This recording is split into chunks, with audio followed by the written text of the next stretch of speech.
ఓం సదాశివసమారంభాం వ్యాసశంకరమధ్యమాం అస్మదాచార్యపర్యంతాం వందే గురుపరంపరాం.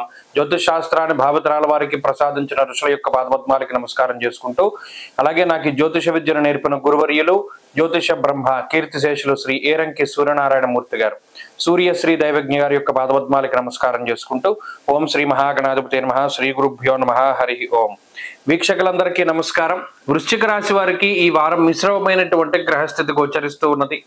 గత 2 వారాలుగా ఏ విధమైనటువంటి గ్రహస్థితి ఉన్నదో ఈ వారంలో కూడా అదే మాదిరి గ్రహస్థితి కనబడుతూ ఉన్నది. ప్రత్యేకించి ఈ రాశి వారికి అంటే గ్రహాల్లో ఏ విధమైనటువంటి మార్పులు లేనప్పుడు ఒక చంద్రుడు ఒక్కరే 2.5 రోజులకి మారుతూ ఉంటారు కాబట్టి ఆ చంద్రబలం మాత్రం ప్రధానంగా వస్తూ వెడుతూ ఉంటుంది. ఇప్పుడు మిగతా గ్రహాలు చూసినప్పుడు రాహువు కానీ, శనేశ్వరుడు కానీ, కుజుడు కానీ, రవి కానీ, బుధుడు కానీ, శుక్రుడు కానీ ఇలా ఏ గ్రహము కూడా అనుకూలించేటువంటి స్థానాల్లో లేవు. అలానే పూర్తిగా ప్రతికూలించేటువంటి స్థానాల్లోనూ వారు లేరు. కాబట్టి మధ్యస్థమైనటువంటి స్థితి.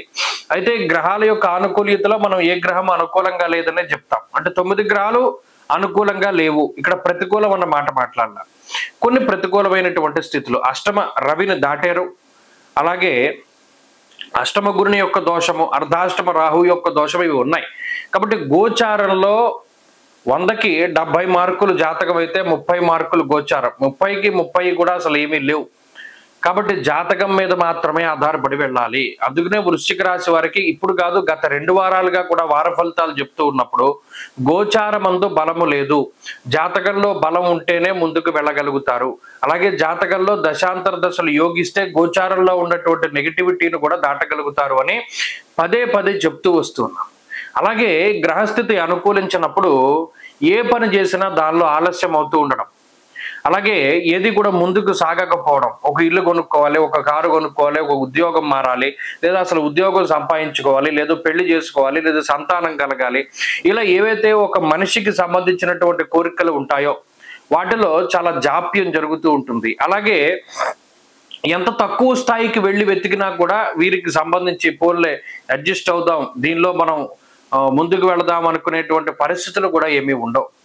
ఇది ప్రధానంగా ఇబ్బంది పడేటువంటి అంశం. అంటే మానసికమైనటువంటి శ్రమ, మానసికమైనటువంటి ఒత్తిడి కొంత అధికంగా ఉంటూ ఉంటుంది వృశ్చిక రాశి వారికి. ఈ గ్రహస్థితిని దాటడానికి కేవలం భగవంతుడి ఆరాధన, ప్రత్యేకించి ప్రతిరోజు కూడా రుద్రకవచాన్ని పారాయణ చేస్తూ ఉండడం, ప్రతి శనివారము సోమవారము శివాలయంలో నంది దగ్గర ప్రదోష కాలంలో దీపారాధన చేస్తూ ఉండడం లాంటివి చెప్పదగినటువంటి సూచన.